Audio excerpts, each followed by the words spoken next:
বিসমিল্লাহির রহমানির রহিম। ওলিয়া কামাল খলিফা গাউসুল আজম মাঝভান্ডারী সৈয়দ মাওলানা হামিদুল্লাহ সোহান মাঝভান্ডারী আজ রুশ মোবারক উপলক্ষে এখানে হাজার হাজার মুসলিম গ্রাম আর সেখানে মকবুলিন দেশে সবাইকে আমরা যারা আন্তর্জামিয়া কমিটি আমাদেরকে আমন্ত্রণ জানিয়েছে তাদের প্রতি আমরা কৃতজ্ঞতা জানাচ্ছি।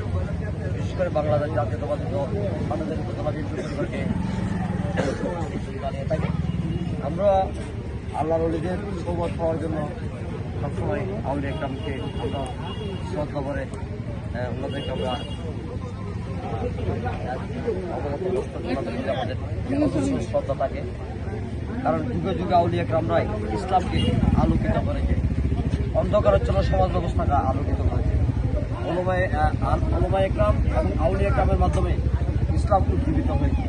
তাই আমরা ওনাদের দেখানো পথে আমরা এগিয়ে যাব, অনুসরণ করব।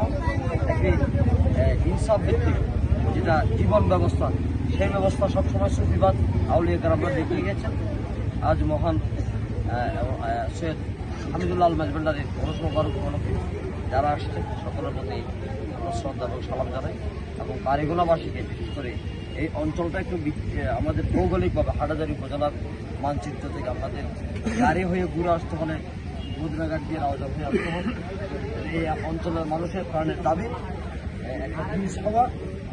আমরা আশা করবো মাননীয় মন্ত্রী মহোদয়, মাননীয় রেজিস্ট্রার মোহাম্মদ সাহেব এই অঞ্চলের প্রায় 7 থেকে 8 হাজার মানুষের প্রাণের দাবিটা বাস্তবায়নে তিনি ইনশাল্লাহ কার্যকর ভূমিকা রাখবেন, ইনশাল্লাহ পারবেন, এই বিশ্বাস আমাদের আছে ইনশাল্লাহ। আসসালামু আলাইকুম।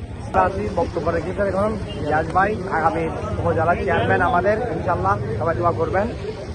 আমরা এখন আসছি ঐতিহ্যবাহী চট্টগ্রামের হাটহাজারীর দক্ষিণ বাড়িগোনায় সাথে আমাদের গ্যাস ভাই, লোকমান ভাই, দেখেন সবাই দোয়া করবেন গ্যাস ভাইয়ের জন্য, আমাদের সবার জন্য দোয়া করবেন। সাধারণত আমাদের চেয়ারম্যান মহোদয় মাস্টা ভাইয়া সবাই বক্তব্য লাগবেন, বাড়িগোনার উদ্দেশ্যে শুভেচ্ছা ধন্যবাদ জানাবেন। যায় দেব আমরা হযরত হামিদুল্লাহ সাহেব আপনারা জানেন রুশ মোবারকে আমরা আসছি।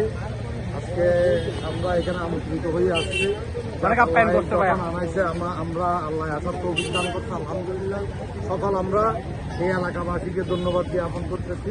অনেক আপ্যায়ন করছে ভাইয়া, আলহামদুলিল্লাহ। শুক্রিয়া সবাইকে, সবাইকে সবাই দোয়া করবেন। আসসালামু আলাইকুম।